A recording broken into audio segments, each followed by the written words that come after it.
আসসালামু আলাইকুম প্রিয় শিক্ষার্থীবৃন্দ, আশা করি তোমরা সবাই ভালো আছো এবং সুস্থ আছো। গত ক্লাসে আমি অগ্রাধিকার শেয়ারের ব্যয় কীভাবে নির্ণয় করতে হয় সে সম্পর্কে আলোচনা করেছিলাম। আজকে আমি ঋণের ব্যয় কীভাবে নির্ণয় করতে হয় সে সম্পর্কে আলোচনা করব। প্রথমে আসা যাক ঋণপত্র বা ঋণ জিনিসটি কী।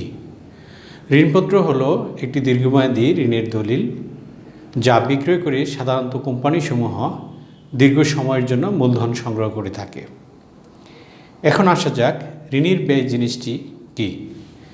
এই যে ঋণপত্র, এই ঋণপত্র যারা বা যে ব্যক্তি ক্রয় করে তাদেরকে সুদ দিতে হয়, তাই কোম্পানির কাছে এই সুদ একটি ব্যয়স্বরূপ।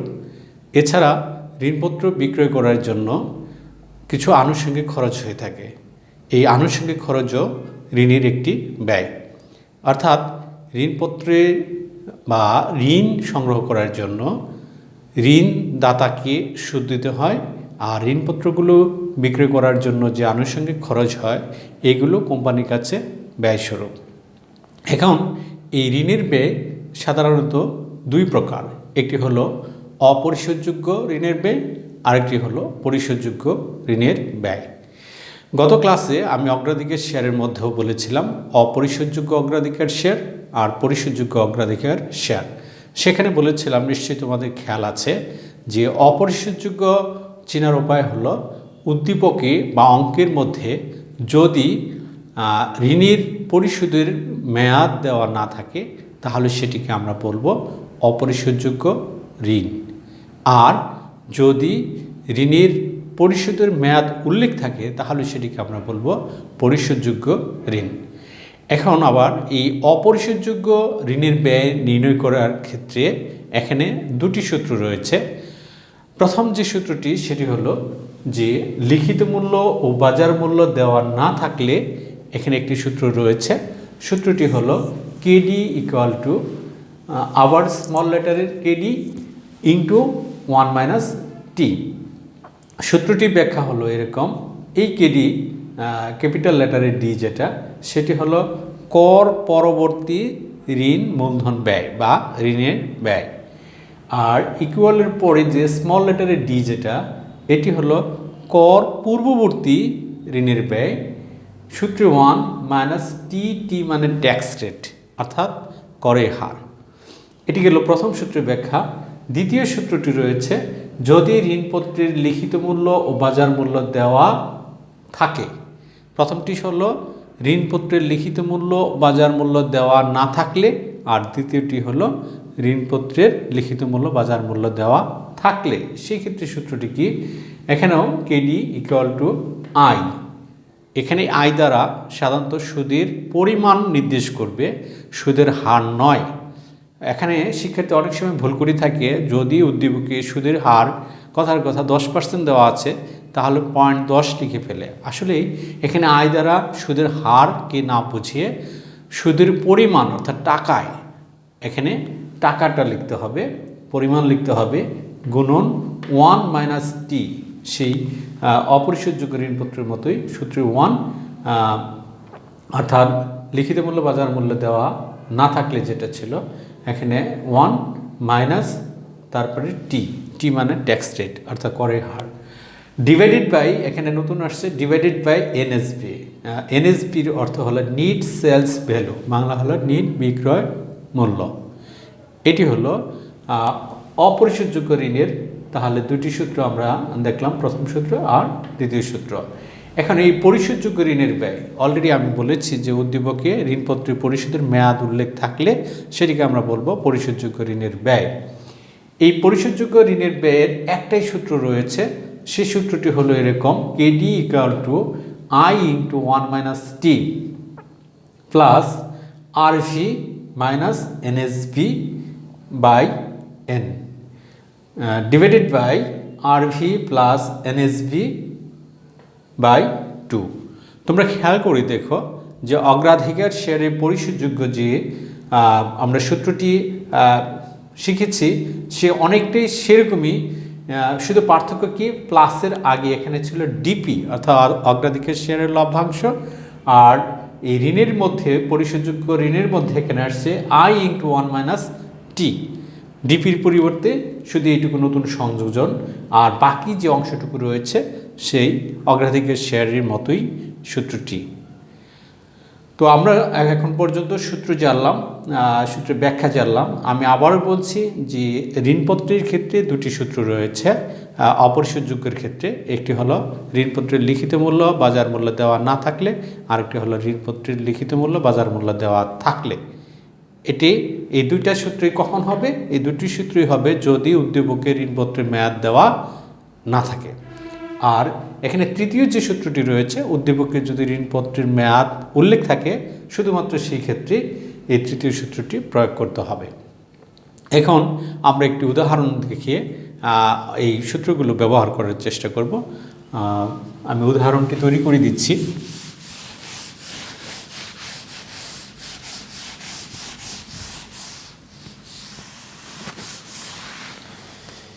উদাহরণটি আমরা লিখতে পারি মেঘনা কোম্পানি লিমিটেড, মেঘনা কোম্পানি লিমিটেড 15% ঋণপত্র বিক্রয় করে মূলধন সংগ্রহের চিন্তা করছে। মূলধন সংগ্রহের চিন্তা করছে। যদি কর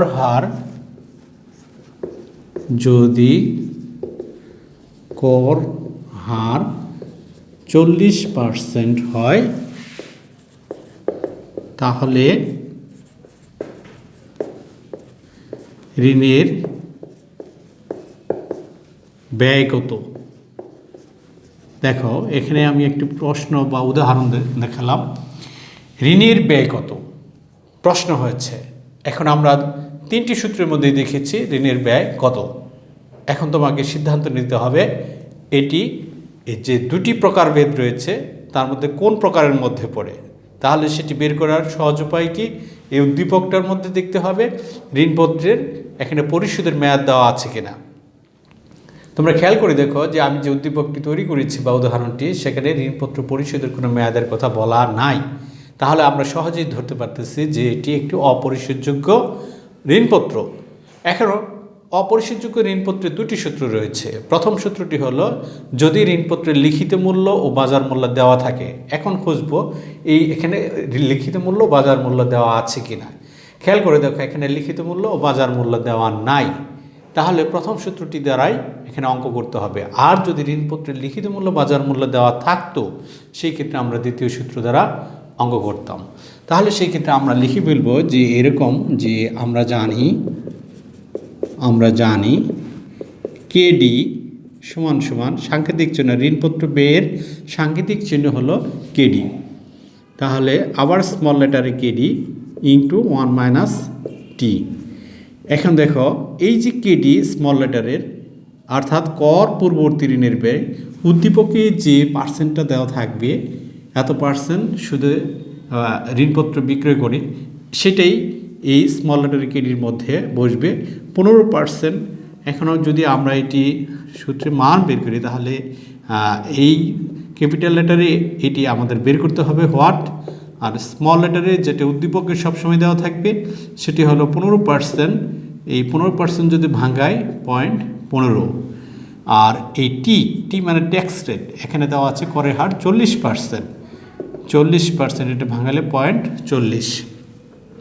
তাহলে 0.15 সূত্রে মান বসিয়ে পাই 1 - টি হলো 0.40। 0.15 এখানে 1 থেকে 0.40 বাদ দিলে পরে থাকে এখানে 0.60, ব্র্যাকেট উঠে গেলে গুণ চিহ্ন বসবে 0.60। তাহলে 6 × 15 = 90, 0.90 এখন আমি প্রথম ক্লাসে বলেছিলাম যে এই চ্যাপ্টারের যতগুলো উত্তর হবে সবগুলো পার্সেন্ট দ্বারা হবে, অর্থাৎ প্রত্যেকটি সূত্রের শেষে গুণন 100 আছে, মনে মনে এটা ধরে নিয়ে গুণ করতে হবে। এখানে 100 ধরে নিই তাহলে গুণ দিয়ে পরেই 9% হবে, উত্তর 9%। এখন খেয়াল করে দেখো যে এইভাবে আমরা অঙ্ক করার চেষ্টা করব। এই উদ্দীপকটার মধ্যে যদি আমি কিছু নতুন জিনিস সংযোজন করি তাহলে আমার এই উদ্দীপকে এই প্রথম সূত্র থেকে এই উদ্দীপকটি হয়ে যাবে তখন ভিন্ন সূত্রের। সেই জিনিসগুলো কি, আমি যদি এখন এই উদ্দীপকটার মধ্যে শুধু বলে দিই যে লিখিত মূল্য ও বাজার মূল্য যথাক্রমে এত টাকা এত টাকা, তাহলে তখন আর এই সূত্র অঙ্ক হবে না। তাহলে সেটি আমি যদি এখন সংযোজন করি, আমি যদি ধরে নিই যে এখানে মেঘনা কোম্পানি লিমিটেড 15% ঋণপত্র বিক্রয় করে মূলধন সংগ্রহের চিন্তা করছে, অতিরিক্ত সংযোজন সেটুকু যদি আমি এখানে এরকম লিখে নিই, এখান থেকে ধরো যে লিখিত মূল্য, ঋণপত্রের লিখিত মূল্য এখানে ধরলাম যে 100 টাকা বা 1000 টাকা, লিখিত মূল্য 1000 টাকা, আর বিক্রয় মূল্য 900 টাকা, বিক্রয় মূল্য 900 টাকা, উত্তোলন ব্যয় অর্থাৎ ঋণপত্র বিক্রয়জনিত খরচ, এখানে উত্তোলন ব্যয় ধরে নিলাম এখানে 5%। এইটুকু যদি আমি সংযোজন করি উদ্দীপকের মধ্যে, তাহলে খেয়াল করে দেখো উদ্দীপকটির মধ্যে লিখিত মূল্য আর বিক্রয় মূল্য আমি সংযোজন করতেছি, অর্থাৎ সেই ক্ষেত্রে তোমাকে খেয়াল করতে হবে অপরিশোধযোগ্য ঋণপত্রের যদি লিখিত মূল্য বাজার মূল্য দেওয়া থাকে, অর্থাৎ 2 নম্বর সূত্রটি তখন তোমাকে প্রয়োগ করে অঙ্ক করতে হবে। সেই ক্ষেত্রে তোমাকে এখানে 2 নম্বর সূত্র লিখতে হবে। আমরা জানি যে 2 নম্বর সূত্রের যেটি ছিল সেটি ছিল এরকম, আমরা দেখিয়েছি I into 1 - T divided by NSV, এটি সূত্র 2 নম্বরের সূত্রের। এখন সেক্ষেত্রে কেডি, তোমার এই কেডি বের করতে হবে। এখন সূত্র চেঞ্জ হয়ে গিয়েছে, সূত্রের মধ্যে আসছে আয়ের মান বের করতে হবে। আয় মানে একটু আগে আমি বলেছি সুদের পরিমাণ, সুদের হার নয়, সুদের পরিমাণ। এখানে এই যে 15% ডাইরেক্ট এখানে 15% দেওয়া যাবে না, তাহলে সুদের পরিমাণ অধিহারের টাকা, অপহারের টাকা, লভ্যাংশের টাকা সব সময় লিখিত মূল্যের উপর বের করতে হয়। এখানে দুটি মূল্য আছে, দেখো লিখিত মূল্য, বাজার মূল্য। এখানে কোন মূল্যের উপর বের করবো? লিখিত মূল্য। লিখিত মূল্য কত? 1000। তাহলে 1000 টাকার উপর 15% আমরা তাহলে টাকা পাচ্ছি এখানে কত? 150 টাকা।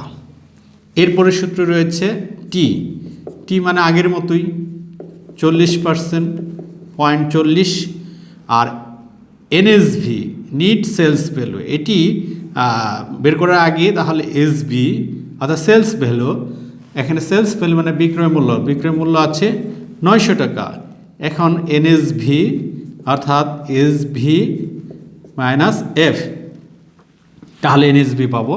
এখানে SB বের করতে পেরেছি 900 টাকা মাইনাস এখানে এফটা সেদিন আমি ক্লাসে বলেছিলাম যে যদি পার্সেন্ট দ্বারা থাকে, এখানে সরাসরি টাকা দেওয়া নাই, সরাসরি টাকা দেওয়া থাকলে এখানে এফে মানের মধ্যে আমরা টাকাটা বসিয়ে দিতাম। এখানে যেহেতু পার্সেন্ট দ্বারা আছে তাহলে উত্তোলন ব্যয় সাধারণত বাজার মূল্যের উপর বের করতে হয়। এখানে দুটি মূল্য আছে, লিখিত মূল্য আর বাজার মূল্য বা বিক্রয় মূল্য। আমরা বাজার মূল্যের উপর উত্তোলন ব্যয়টা বের করবো। তাহলে বাজার মূল্য এখানে আছে 900 টাকা, 900 টাকার 5% করলে 5 নং 45, তাহলে 45 টাকা আসবে। এখানে 900 টাকা থেকে যদি 45 টাকা মাইনাস করি তাহলে টাকা থাকে 855 টাকা। আমরা সূত্রে মান বসানোর মতো মান পেয়েছি, এখন সূত্রে মান বসাবো। আয় বের করেছি কত? 150 টাকা গুণন এখানে 1 - T,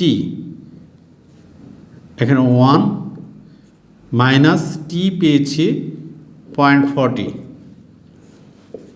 NSV পেয়েছি 855। যদি এখন খেয়াল করে 1 থেকে 0.40 যদি বাদ দিই তাহলে এখানে থাকে কত 0.60 855। এখন 150কে 0.60 দ্বারা গুণ করে যে রেজাল্ট পাবো সেই রেজাল্টকে 855 দ্বারা ভাগ দেব, ভাগ দিয়ে যে রেজাল্ট পাবো সেটা পার্সেন্ট করে দেব, সেটাই হয়ে যাবে উত্তর।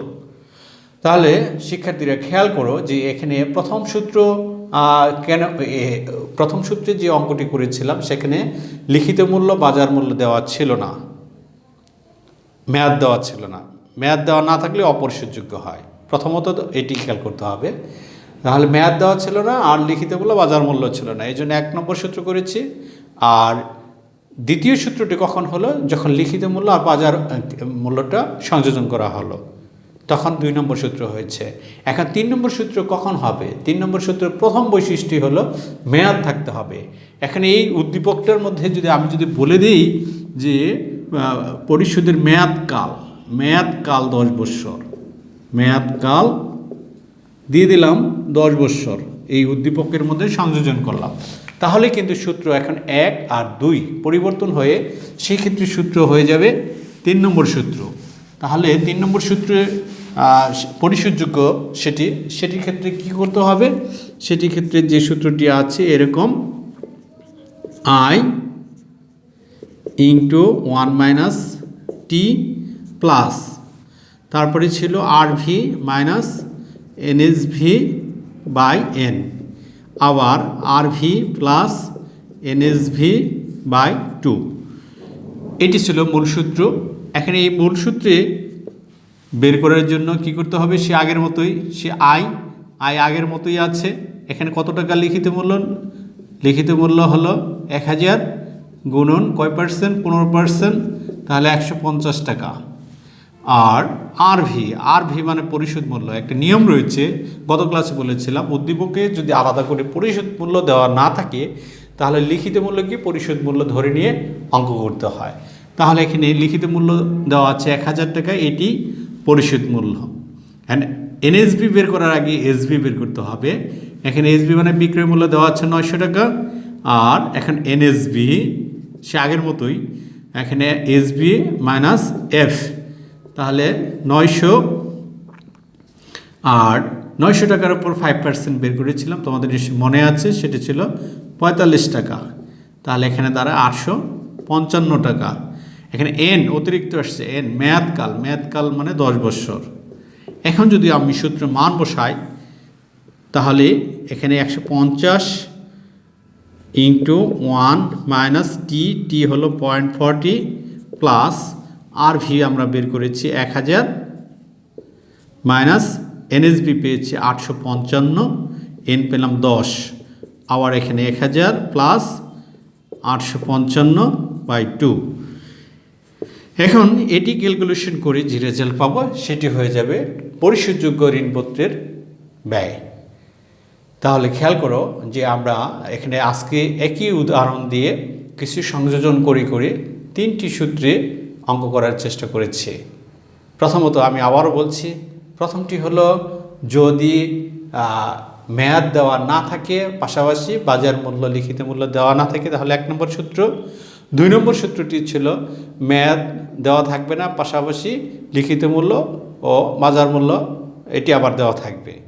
আর তৃতীয়টি বলেছিলাম যে মেয়াদও থাকবে, লিখিত মূল্যও থাকবে, বাজার মূল্যও থাকবে।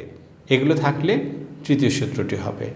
আমরা পরবর্তী ক্লাসে আরও একটি অঙ্ক করব, সেটি হলো বোর্ড পরীক্ষার অঙ্ক। এটি করার মাধ্যমে আমরা আরও এখানে এটি ক্লিয়ার হওয়ার চেষ্টা করব। সে পর্যন্ত তোমরা সবাই ভালো থাকো, সুস্থ থাকো। সবাইকে ধন্যবাদ।